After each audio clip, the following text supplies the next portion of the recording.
កំហុសធំៗទាំង3យ៉ាងដែលខ្ញុំមិនធ្វើជាដាច់ខាតបើសិនជាខ្ញុំមានឱកាសត្រឡប់ទៅប្រឡងបាក់ឌុកម្ដងទៀតទី1ទៅលើមជ្ឈដ្ឋានជុំវិញនៅពេលប្រឡងបាក់ឌុកនេះមួយរឿងដែលគួររំខានហើយអនុយខ្លាំងមែនតើណាគឺជាការតកដាស់ហ្នឹងហើយនិយាយទៅគូមហាសាររំខានមកគូសុំតកដាស់គូសុំតកដាស់នេះនោះនិយាយទៅគឺវាបែកអារម្មណ៍ខ្ញុំខ្លាំងមែនតើអាការលើកដៃសុំគ្រូតកដាស់ហ្នឹងអាហ្នឹងសំឡេងរំខានវាមកជុំណាងុំអារឿងយើងបែកអារម្មណ៍ថាគេធ្វើលឿនម៉េះតអីតកដាស់ឯងទំសេតំបាន3ទំពោចាអារម្មណ៍ហ្នឹងដែលយើងឃើញគេធ្វើលឿនជាងយើងគេឲ្យលឿនជាងយើងគេធ្វើបានច្រើនជាងយើងជឿអារម្មណ៍ហ្នឹងយើងច្បុកច្បល់ខ្លាំងមែនតើអារម្មណ៍ហ្នឹងគឺពិបាកគ្រប់គ្រងខ្លួនឯងខ្លាំងមែនតើហើយបើសិនជាខ្ញុំអាចត្រឡប់ទៅប្រឡងបាក់ឌុកម្ដងទៀតគឺខ្ញុំនឹងគ្រប់គ្រងខ្លួនឯងឲ្យល្អហើយប្រាប់ខ្លួនឯងថាចេះកាប់ប្រែពេលខ្លះគេតកដាដោយសារតែគេទៅសេអសធំធំគេអាចនឹងឈោតច្រើនអីចឹងដែលធ្វើឲ្យគេហ្នឹងស៊ី space ច្រើនក្នុងការតកដាអីចឹងទៅដូចមួយវិជាតែសេចក្តីអញ្ចឹងគឺខ្ញុំឃើញអ្នកក្រោយតុករបស់ខ្ញុំគឺគាត់តកដាលឿនខ្លាំងមែនតើខ្ញុំទៅសេអត់ទាន់ចោលអាទំព័រហ្នឹងតែសេចក្តីខ្ញុំទៅសេបានតែ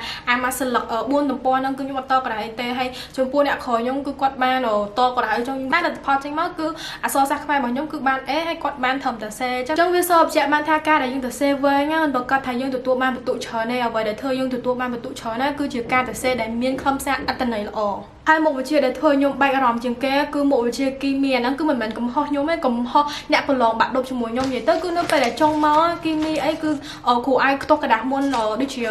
7-10នាទីអីគាត់ខ្ទាស់រហូតនេះกระดาษគាត់លហែកខ្លាំងណាអ្នកគ្នាបានលើបានពេលហ្នឹងគឺខ្ញុំភ័យជំនួសគេខ្លាំងមែនតើរបៀបថាតិចបូនហ្នឹងអត់បានប្រឡងតិចបូនហ្នឹងដកបែកភាពដោយសារមានសញ្ញាសម្គាល់អីទៅបូនដែលខ្ញុំលើកឡើងនិយាយមិញហ្នឹងគឺគាត់បង្កើតកំហុសខ្លាំងមែនតើនេះចូលជាសញ្ញាសម្គាល់ធ្ងន់ធ្ងរខ្លាំងមែនតើអាយ៉ាខ្លាំងណាប៉ុន្តែចុងក្រោយគឺគីមីគឺគាត់បាន A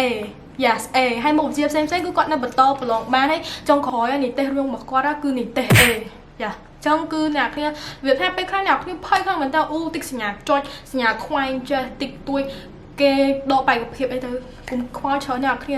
ធ្វើទៅរូទៅគ្រាន់តែលើកឡើងនិយាយមកនេះគឺដើម្បីអ្នកគ្នាធៀមចិត្តប្រឡងបើសិនជាករណីអ្នកគ្នាបង្កើតកំហុសចេះមួយចេះពីរអ្នកគ្នានឹងបាក់ទឹកចិត្តអ្នកគ្នានឹងគាត់ថាគេដកបែកភាពអ្នកគ្នានឹងសន់តែធ្វើឲ្យផ្លូវចិត្តដែលយើងខំធៀមទាំងប្រមាណណាគឺវាបាក់អស់មកហើយទៅប្រឡងមកជាផ្សេងទៀតគឺប្រឡងអត់ល្អទេអញ្ចឹងទៅគឺខ្ញុំសង្ឃឹមថាអ្នកគ្នាបើសិនជាអ្នកគ្នាបង្កើតកំហុសណាមួយគឺនៅតែរក្សាផ្លូវចិត្តអានោះមកហើយបន្តទៅប្រឡងមកជាផ្សេងទៀតហើយរឿងទី2ដែលខ្ញុំមិនធ្វើជាដាច់ខាតនោះគឺជឿជាក់ទៅលើសម្ដីអ្នកដទៃអ្នកគ្នាជឿជាក់ទៅលើអារម្មណ៍ទី6របស់ខ្លួនឯងជាពិសេសគឺស្រីខ្លាំងហ្មងអារម្មណ៍ទី6របស់មនុស្សស្រីគឺឈុតខ្លាំងមែនតើហើយហេតុអីបានខ្ញុំស្រីដែរមិនខ្ញុំជឿទៅលើខ្លួនឯងពេលហ្នឹងគឺខ្ញុំជឿជាក់ទៅលើចម្លើយខ្លួនឯងខាងមែនតើថាខ្ញុំបដូរខ្នាតត្រូវពួកអីពេលហ្នឹងគឺខ្ញុំសម័យទៅដល់គ្រូរូបដែលគាត់បើរៀននៅលើក្តារខៀនគាត់អាសាស្ដីឲ្យសិស្សនិយាយចុះពីចុះមួយរហូតខ្ញុំចាំដល់ពេលចឹងទៅស្រាប់តែមានអីគឺគ្រូរូបមួយគាត់ជាអរ៉េអាគឺគាត់មកឆ្វែលមើលចម្លើយរបស់ខ្ញុំអីទៅគាត់ថាខ្នាតខុសហ្នឹងទៅដូរលឿនណាទាំងតែកាត់បិទខ្នាតខ្ញុំដូរត្រូ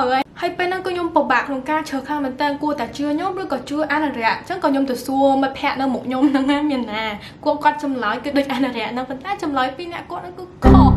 ហើយខ្ញុំនេះត្រូវហើយខ្ញុំអត់ដាក់អីគឺខ្ញុំទៅកែត្រូវដាក់ខុសវិញចឹងករណីនេះគឺខ្ញុំអត់បន្ទោសណាទាំងអស់គឺអ្វីដែលខ្ញុំបន្ទោសគឺខ្ញុំបន្ទោសខ្លាំងជាងគេទៅលើខ្លួនឯងថាហេតុអីបានខ្លួនឯងនឹងអត់ជឿជាក់ទៅលើខ្លួនឯងអត់ជឿជាក់ទៅលើគ្រូដែលធ្លាប់បរៀនកន្លងមកអាហ្នឹងគឺជាកំហុសរបស់ខ្ញុំដែលខ្លួនឯងនោះរៀនអត់បានច្បាស់លាស់រៀនឲ្យ suspect simple ហើយទៅឆាប់ជឿសម្ដីអ្នកដទៃចឹងហើយចឹងចុងក្រោយគឺខ្ញុំកំហុសខុសទៅលើខ្លួនឯងកំហុសទី3មហាសានធំមហាសាដែលខ្ញុំបានធ្វើនៅពេលប្រឡងបាក់ឌុបគឺជាការផ្ទៀងចម្លើយគ្នាសិស្សច្បងប្រាប់ទៀតថាប្រឡងកុំផ្ទៀងចម្លើយប៉ុន្តែគ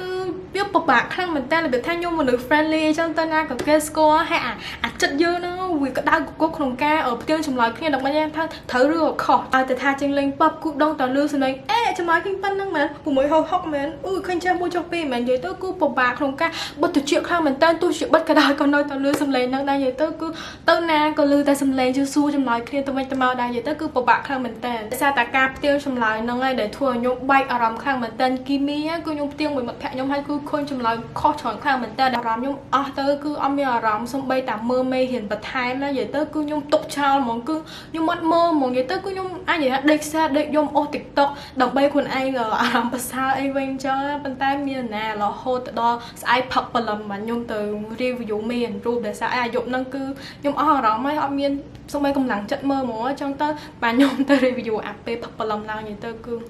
fail ខ្លាំងមែនតើពេលហ្នឹងណាចុះអាការផ្ទៀងចម្លើយនេះគឺជាឃាតករលាក់មុខខ្លាំងមែនតើក្នុងការធ្វើអ្នកគ្នាបាក់ទឹកចិត្តនៅពេលដែលប្រឡងបាក់ដប់ចុងក្រោយគឺខ្ញុំសង្ឃឹមថាបទពិសោធន៍ទាំង3ធំទាំងប្រមាណដែលខ្ញុំធ្លាប់ឆ្លងកាត់ហ្នឹងបើសិនជាអ្នកគ្នាអាចជាបានជាពិសេសគឺខ្ញុំសង្ឃឹមថាបទពិសោធន៍ទាំងអស់ហ្នឹងគឺអាចជួយអ្នកគ្នាទទួលបាននីតិល្អក្នុងពេលបាក់ដប់ផងដែរ